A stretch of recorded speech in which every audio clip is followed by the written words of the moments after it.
नमस्कार, प्रभा साक्षी पॉडकास्ट में आप सभी का स्वागत है। आज के इस पॉडकास्ट में बात करेंगे कि ज़ेलेंस्की ने किया बड़ा खुलासा, रशिया की तरफ से लड़ते हुए पकड़े गए चीनी नागरिक। तो आइए सुनते हैं आज के इस पॉडकास्ट को। लेकिन उससे पहले अगर आपने हमारे चैनल को सब्सक्राइब नहीं किया तो जरूर कर लें, ताकि आप रोज ऐसे ही इंटरेस्टिंग और जानकारीपूर्ण पॉडकास्ट सुन सकें।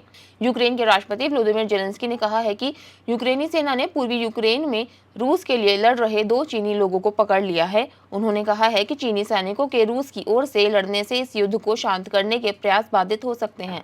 हम आपको बता दें कि इससे पहले यूक्रेनी सेना उत्तर कोरियाई सैनिकों को भी रूस की ओर से लड़ते हुए पकड़ चुकी है। चीनी सैनिकों के पकड़े जाने का मामला इसलिए भी हैरानी भरा है क्योंकि चीन ये दावा करता आया है कि वो रूस और यूक्रेन युद्ध को खत्म करवाने के प्रयास कर रहा है।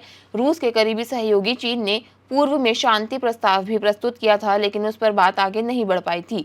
ज़ेलेंस्की ने चीनी नागरिकों के पकड़े जाने की बात का खुलासा एक्स पर किया। उन्होंने कथित चीनी सैनिकों का एक वीडियो भी पोस्ट किया और कहा कि कीव के पास ऐसी जानकारी है जो बताती है कि कई और चीनी नागरिक लड़ रहे हैं। हालांकि उन्होंने ये नहीं बताया है कि क्या यूक्रेन का मानना है कि ये लोग बीजिंग के आदेश पर काम कर रहे थे।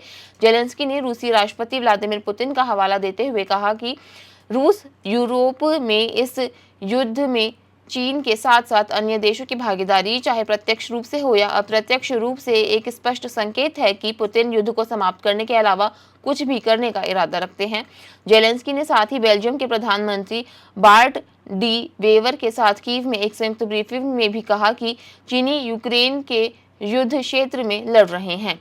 वहीं यह मामला अब तूल पकड़ता जा रहा है क्योंकि यूक्रेन के अन्य नेता भी इस मामले को सोशल मीडिया के माध्यम से उठा रहे हैं। यूक्रेन की राष्ट्रीय सुरक्षा और रक्षा परिषद के सदस्य एंड्री कोवलेंको ने सोशल मीडिया पर लिखा है कि पकड़े गए लड़ाके भाड़े के सैनिक हैं। वे यूक्रेनी विदेश मंत्री एंड्री सिबिहा ने कहा कि कीव ने यूक्रेन में चीन के प्रभारी को इस तथ्य की निंदा करने और स्पष्टीकरण मांगने के लिए बुलाया था। हम आपको ये भी बता दें कि रूस ने फरवरी 2022 के आक्रमण के बाद से ईरानी ड्रोन के साथ साथ उत्तर कोरियाई मिसाइलों और उसके तोपखाने के गोले का भी इस्तेमाल किया है। यूक्रेन ने यह भी कहा है कि उत्तर कोरिया के सैनिकों को रूस के पश्चिमी कुर्स्क क्षेत्र के कुछ हिस्सों में यूक्रेनी सेना से लड़ने के लिए तैनात किया गया है। दूसरी ओर चीनी विदेश मंत्रालय ने यूक्रेन में रूस के लिए लड़ते हुए पकड़े गए चीनी नागरिकों के मामले पर कोई टिप्पणी नहीं की है। रूस ने भी चीनी लड़ाकों के बारे में ज़ेलेंस्की के दावे पर सार्वजनिक रूप से टिप्पणी नहीं की है। नहीं उसने अपने कुर्स्क क्षेत्र में उत्तर कोरियाई सैनिकों का उपयोग करने पर कोई स्पष्ट रूप से पुष्टि की है। वहीं अमेरिकी विदेश विभाग के प्रवक्ता टैमी ब्रूस ने कहा है कि यूक्रेन में पकड़े गए चीनी नागरिकों की रिपोर्ट परेशान करने वाली थी, लेकिन उन्होंने ये नहीं बताया है कि वॉशिंगटन ने इस दावे की पुष्टि की है या नहीं। आज के लिए इतना ही। अगले पॉडकास्ट में किसी और मुद्दे पर देंगे आपको विस्तृत जानकारी। तब तक के लिए जुड़े रहें प्रभा साक्षी के साथ।